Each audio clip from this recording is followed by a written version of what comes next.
Hello and a very good morning. You're watching India Votes on Rajya Sabha Television. This is Frank Pereira. Let's begin with the headlines.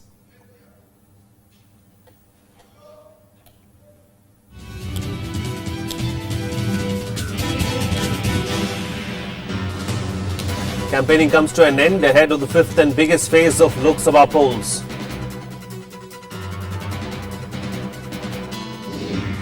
Last-minute rush to garner votes. Key candidates file nomination papers. LJP's Ramvilas Paswan, BJP's Varun Gandhi and Aam Aadmi Party's Kumar Vishwas among prominent names. Parties rush to secure votes of minority communities. BJP President and AAP Chief meet UP clerics, draw criticism from others. And Congress President Sonia Gandhi's televised campaign triggers war of words between the BJP and her party.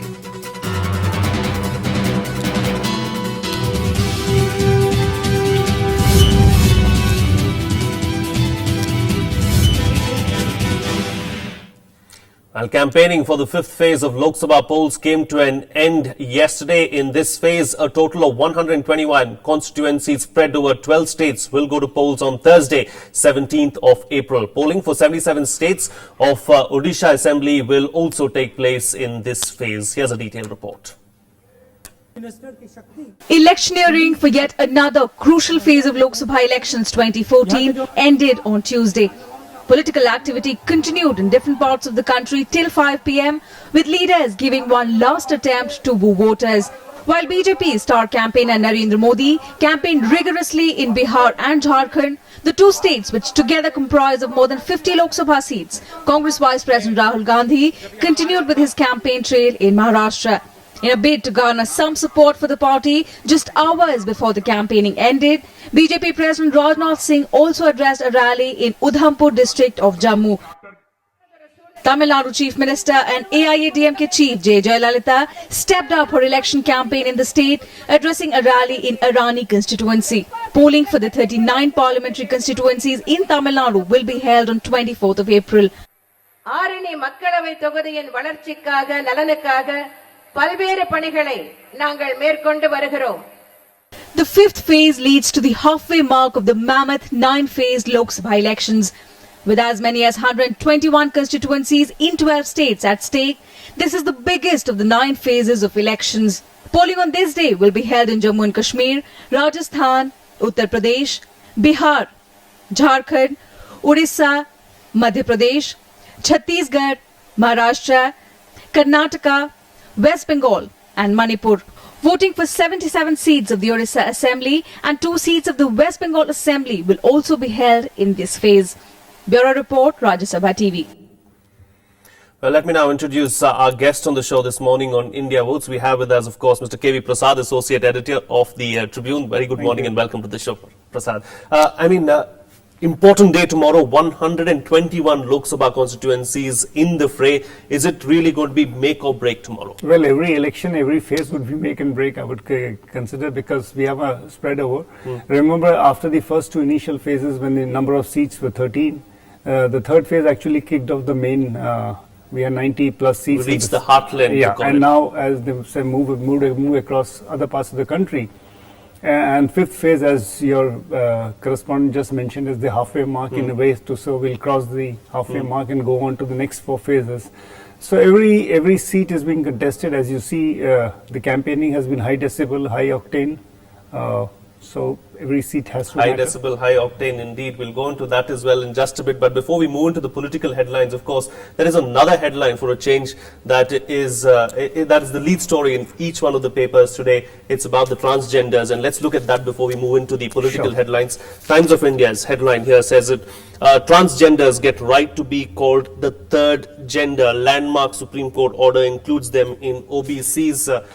The Indian Express also with a similar headline here: Supreme Court recognizes third gender. Glimmer of hope for gays is what the Indian Express is going with. Even the Hindu, of course, has a similar headline: legal recognition for transgenders. Supreme Court rules third gender entitled to job education quota. And the Hindustan Times here: third gender arrives after long fight for dignity. And And even the Pioneer as well has a similar headline. Supreme Court recognizes transgenders as third gender. Your take on this, Prasad? Well, I think it's a very welcome judgment, and the fact that, as one paper mentions, a matter of dignity, and it's a human issue. It's a problem, but the issue was largely societal, largely a mindset issue. And I think this, of course, is a legal entitlement that the Supreme Court has decided, and rightly so. And it has come up after a due process. I'm sure it's a step forward for a society which talks of equality for all. All right. Good decision. A step forward for equality for all is how Prasad is putting it, of course. Let's now look at some of the political headlines in all the newspapers. This is another major political headline. It's an ideological war, not a family tea party. Priyanka hits out at her cousin Varun is the Times of India's headline. The Pioneer here says campaign gets vitriolic, and Hindustan Times, Priyanka cries betrayal. Varun reminds her of Lakshman Rekha. You've crossed the Lakshman Rekha is what Varun Gandhi has said. And even some of the other papers, in fact, have similar headlines. And let's not go into that and waste too much of time, of course. But clearly, the war of words has escalated, and Priyanka seems to be leading this fight, a war of words. Well, I think this is the first time one has seen this kind of war of words, as you put it, between two cousins. Remember, it's not unique to Indian politics, where siblings have been on the other side of the political divide, have been contesting elections, and have been attacking the policies and programs. But probably this is a little more different this time. What caused it is very well known, in the sense a video which did the rounds, and then so on and so forth. One thing leads to another. But I think this also shows the amount of the amount of action, or also the political space that each one is trying to capture. Okay. And also take a share of the legacy that both own. So I guess it's a battle that's seen out to play. Okay, it's a battle that's seen out to play is what Prasad is saying, of course. But let's look at this other headline now. Indian Express, Muslims afraid of Modi, but like Rajnath and Atal is what this Shia cleric has said. The Hindu goes with this headline, Muslim clerics praise Rajnath but fear Modi. And of course the other papers too have similar headlines, and this is another headline here in the Times of India. If I can find it, of course, I'll just put it across. But nonetheless, clearly, the BJP came out hammer and tongs against the Congress when the Congress went ahead and met the Muslim clerics. But now Rajnath has done the same, and they say it's okay, it's fine. There's no problem if we meet them, but if the Congress meets Muslim clerics, then it's polarization. Politics, as they say, is the art of possibilities. So each one is trying to explore that possibility. And as you know, Lucknow is a seat where a sizable population comes from the community, and they have a decisive. They would have a decisive role in taking a call as to who they vote for. Yes. Whether this results in which way the barometer would swing would be known only when the results elections are out. But surely the BJP is trying to reach out to community and trying to communicate and try to tell them that, look, we are here. And we are here to meet you. So I guess it's, as I said, it's poll time. Everybody's out. You just had a clip showing Aam Aadmi Party's chief Kejriwal meeting clerics. You mentioned about the Congress. You mentioned about so I guess, as I said, that's how it goes. All right. We have a package, in fact, to just talk about that and to take you through exactly what's happened in the last couple of days or so. Now, days after Delhi Shah Imam offered support to the Congress in the Lok Sabha elections, other parties, in fact, have begun garnering crucial support from the minority communities. And the BJP President Rajnath Singh's meeting with Muslim clerics in UP has drawn flack from others. Aam Aadmi Party's chief Arvind Kejriwal also met a cleric in Uttar Pradesh, but vowed to end divisive vote bank politics. Here's a detailed report as to what we were just talking about. Political parties often fall back on minority votes to win elections in India. On April 4th, Delhi Shahi Imam Ahmed Bukhari offered unconditional support to Congress President Sonia Gandhi, a move that was criticized by other parties. Days later, both BJP and Aam Aadmi Party in UP met a host of Muslim clerics in effort to secure votes from the community for the upcoming elections. BJP President Rajnath Singh met several Muslim clerics in Lucknow, triggering sharp reactions from oppositions. Bharatiya Janata party एक ऐसी राजनीतिक party है जो इंसान और इंसान के बीच कभी नफरत नहीं पैदा कर सकती है और न नफरत करती है। सभी इंसान को हम समान मानते हैं और ये जब बात साहब हमारे एक धर्मगुरु हैं तो स्वाभाविक रूप से एक अपना आदर उनके प्रति सम्मान व्यक्त करने के लिए मैं आया था। लखनऊ पूरी दुनिया में अपनी गंगा जमनी तहजीब के लिए मशहूर है। वो गंगा जमनी तहजीब कायम रहनी चाहिए और उनको हमने लखनऊ का रवायती तरह उनको दे करके उनका इस्तकबाल किया। अगर कोई धर्मगुरु मिलने के लिए सोनिया जी से आए तो कांग्रेस फिरका परस्ती फैलाती है और राजनाथ सिंह जो उनके सदर हैं वो मिलने के लिए मौलाना कल्बे जवाद के घर पर जाते हैं, मौलाना रशीद फरंगी महली साहब के घर पर जाकर मिलते हैं। तो मेरा ख्याल ये सेकुलरिज्म की बहुत बड़ी अलामत है। अगर किसी और पार्टी के नेता ने यह कार्य किया होता तो उस पर मुस्लिम तुष्टीकरण का आरोप लगता। ये साधु संतों से मिले, पादरी से मिले और मुस्लिम्स के धर्म गुरु से मिले, इनके 100 गुना माफ है। On the other hand, Aam Aadmi Party convener and Varanasi candidate Arvind Kejriwal also met with another UP cleric Maulana Ghulam Yasin in the holy town. He vowed to end the divisive vote bank politics in the country, but not before seeking votes for his own party in the elections. जो आज हमारे देश में राजनीति है धर्म के नाम पे लोगों को बांटने की, उसी राजनीति का हमें सामना करना है, उसी राजनीति को बदलना है। जो आज हमारे देश में सियासती पार्टियों ने धर्म के नाम पे जहर खोलते हैं, उसे खत्म करना है और उसे प्यार और मोहब्बत की राजनीति में बदलना है। कुछ आश्वासन दिया उन्होंने अपनी पार्टी को वोट देने के लिए। पार्टी को वोट देने के लिए तो उन्होंने कहा है और इसके लिए वो कोशिश भी कर रहे हैं। अगर वो सारे बनारस के लोगों को अगर मुत्तहिद कर सके तो बहुत अच्छी बात है। Uttar Pradesh is India's most electoral vital state with 80 parliamentary seats.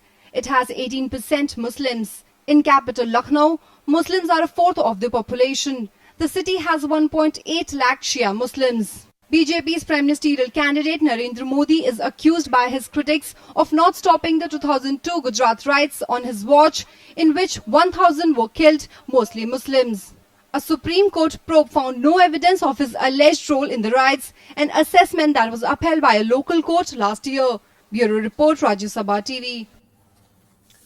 Well, we spoke about this aspect of it just a while ago. Let's spin off from that and take another headline from the Indian Express and put that into perspective. Now, in coastal Karnataka, RSS hits every road.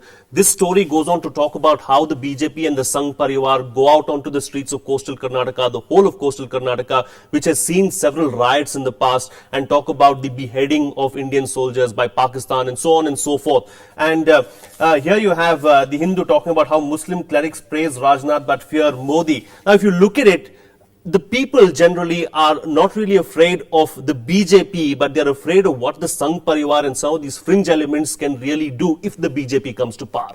Well, this has been an issue that has been debated, discussed, probably because of certain historical or certain events that have occurred in the past. So rightly people are looking for answers. And is it, and the fears and has to be.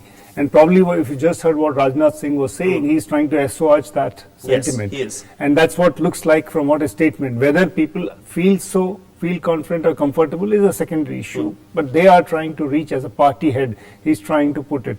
Remember, if you the comment you made from Hindu's headline, they're comparing Rajnath to Vajpayee probably, because Vajpayee was seen to be as a moderate face or a soft face of the hardliners, which the BJP and RSS was said Someone to be. who believed in inclusive growth. Yeah, so this is where the shades of different shades that exist within the party probably are showing, coming to, and this is election time, so each one trying to reach out to see the maximum votes come to the party. All right, let's now look at this other headline in the Hindu. Jayalalitha Mamta bat for alternative front. They've still not given up the hope of an alternative or a third front. Do you still believe that there is a chance of an alternative front? Well, more than my belief, it's a question of two prominent leaders who are regional leaders who have their own understanding of Indian politics, both of whom have had long innings in Indian politics. In fact, even Jayalalitha had a stint as a member of parliament, and she has been a chief minister of the state many times before. So they have their own understanding of politics, and probably they are sending out a signal. But is it more a case of wishful thinking? We don't know. We don't know yet. I mean, come on, as I mentioned earlier in the program, the people are still speaking. The votes are being cast as we speak. I mean, tomorrow will be the 5th phase, and from there onwards we have 4 more phases. People have to exercise their franchise. Probably in Tamil Nadu or in West Bengal, these leaders have a different opinion of how people are going to vote. So that probably speaks from the confidence they have of the people and the electorate in the state, which kind of gets multiplied, because remember, between these two, you have almost 80 seats.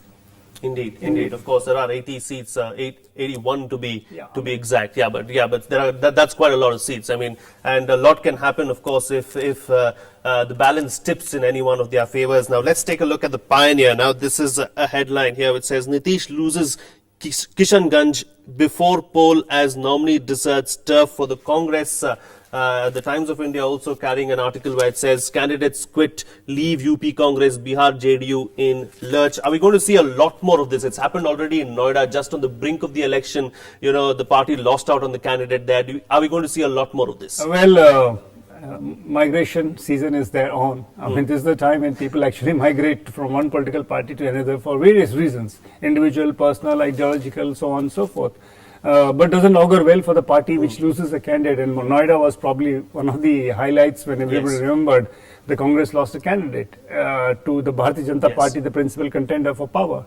So this is, it certainly adds to the atmosphere, leading to believe that the wind is blowing in a different manner in which, so one doesn't know yet, but then this is something which keeps occurring around election time. Well, indeed, it does occur, and it's not something new to Indian politics. It happens every time, of course, there is an election, be it an assembly poll or a Lok Sabha poll. Of course, finally, before I let you go, Prasad, an interesting headline here, and this is the Hindustan Times. In Congress war room, Priyanka gets assertive, drives strategy. A more assertive, even aggressive Priyanka is emerging. No major election decision is taken without keeping her in the loop. Too little, too late, do you believe? No, I guess the story has appeared now, but this was a well-known fact within those who followed the Congress party and its inner workings, that Priyanka Gandhi continued to have a say. Remember, in January this year, there was certain commotion when Priyanka Gandhi attended a party meeting, and then you had a party general secretary come out and say it's nothing new. Then later, so this has been happening off and on in the media. It gets reported, so it gets highlighted.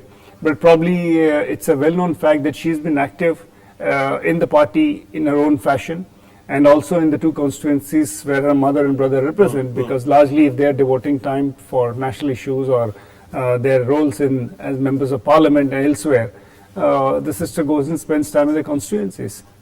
As years go by, as days go by, do you see Priyanka Gandhi playing a bigger role in Indian politics? Maybe not just playing the role behind the scenes, but maybe come in front and play that role? Well, it didn't happen this time. At least people tried within the Congress party to try and push her, give her a larger role in terms of in the public domain. But I guess she's herself come out with statements which appeared in the press in the last few years, few days. We'll have to wait and see. It's an individual call. It is an individual call. We'll have to wait and see what happens in the future. Of course, we'll have to leave it at that. KV Prasad, thank you so much for joining us on India Votes this morning and being a part of the show and putting things into perspective for us. We'll slip into a very quick break, but we'll be back with much more. Do stay tuned.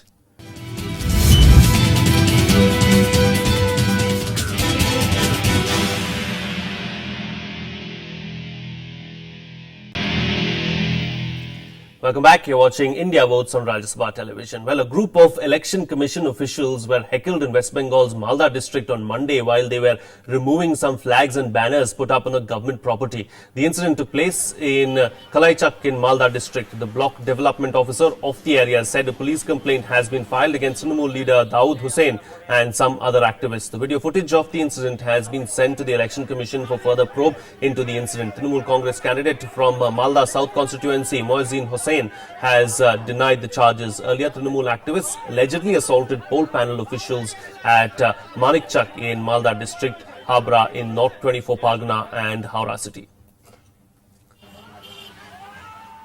Meanwhile, posters in Varanasi mocking the Aam Aadmi Party chief Arvind Kejriwal has kicked up a row in the holy city ahead of the polls. The posters bear an apparent reference to Kejriwal's decision to resign as Delhi chief minister within 49 days of taking office earlier this year.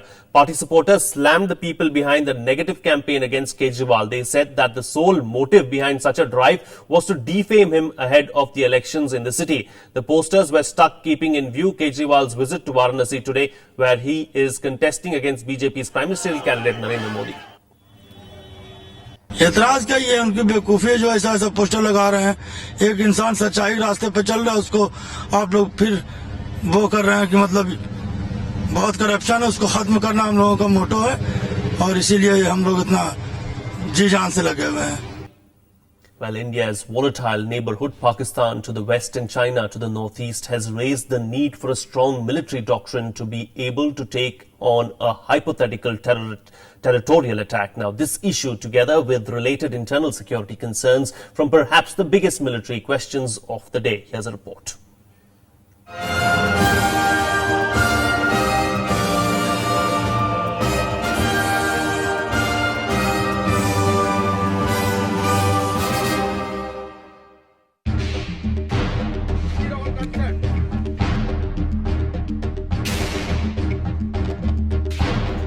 December 2001, the terrorist attack on Parliament House marked a turning point of sorts. It underscored the need of a powerful and immediate military doctrine to take on Pakistan's designs.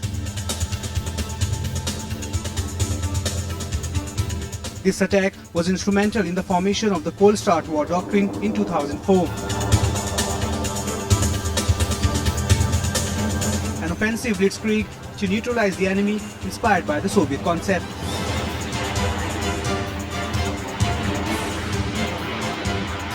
Again, we are talking about quickened pace of mobilization, shallow thrusts into Pakistani territory, cause some attrition, cause some degrading of Pakistani military capability, and also capture small slices of territory, all designed to ensure that Pakistan does not feel the need to use nuclear weapons in response.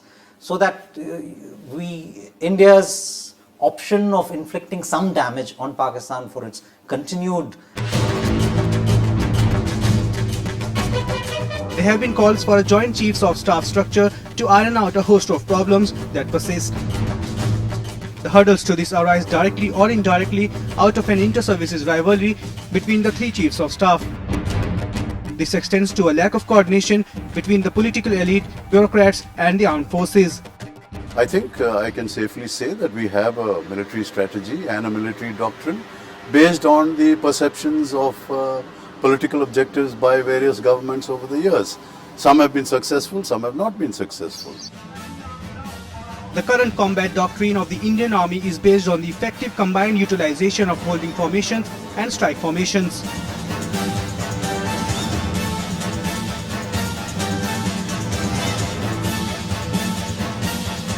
In the case of an attack, the holding formations would contain the enemy and strike formations would counter-attack to neutralize enemy forces.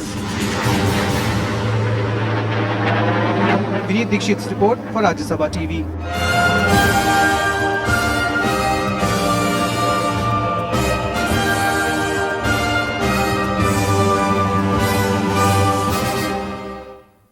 Well, India's largest Lok Sabha constituency has become quite aptly a battleground for the TRS and well-known Lok Satta leader Dr. Jayaprakash Narayan. Much of the population is made up of migrants and outsiders, making it an interesting contest. Here's more.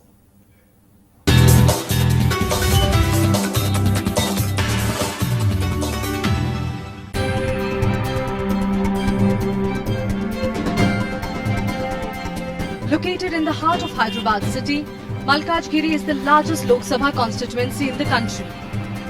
On the 29th of this month, over 29 lakh voters will decide an interesting electoral contest, mainly between the Telangana Rashtriya Samiti and the Lok Satta party. Backed by the BJP-TDP alliance, the Lok Satta party is fielding former IAS officer Jayaprakash Narayan. Pits and filling pits cannot be a job in 21st century. Making mobile phones or making garments at the low end, manufacturing in a big way and giving skills and providing the goods and services for the country and the rest of the world. That is jobs. The Malkajgiri seat is numerically dominated by people from Simandhra, Gujarat and Maharashtra. TRS candidate Rajinder is hoping that his promise bringing development will strike a chord here. इतना development लेकर तो काम भी उन्हें जैसा बहुत problem water problem है, जैसे रेलवे ट्रैक्स है, डिफेंस का प्रॉब्लम है, डिफेंस वालों ने कई 50-60 साल से भी रोड्स पूरा ब्लॉक करने का ये कर रहे, वो मंत्री सर्व सत्यनारायण जी तो उस ऊपर कोई ध्यान भी नहीं दिया. Malkajgiri has 7 assembly segments. 5 are at present with the Congress. Besides being a multicultural nature, Malkajgiri is also a hub of training institutes. Half of its areas are under army control, which has its own share of problems for residents. In the rural areas, water shortages and power connectivity are perennial issues. Education institution है मगर थोड़ा दूर में है, Malkajgiri area में नहीं है, नजदीक में. पानी का बहुत प्रॉब्लम है, पीने का पानी. Most observers see Malkajgiri as a seat that will be decided by migrants. The local population isn't too pleased with this perception. They want more responsive politicians who can solve their issues. India's biggest Lok Sabha constituency, Malkajgiri, has biggest problems. Unfinished railway lines and constant restrictions posed by defence personnel are the major political issue in this constituency. With camera person Manoj in Hyderabad, Raj Kamal Rao.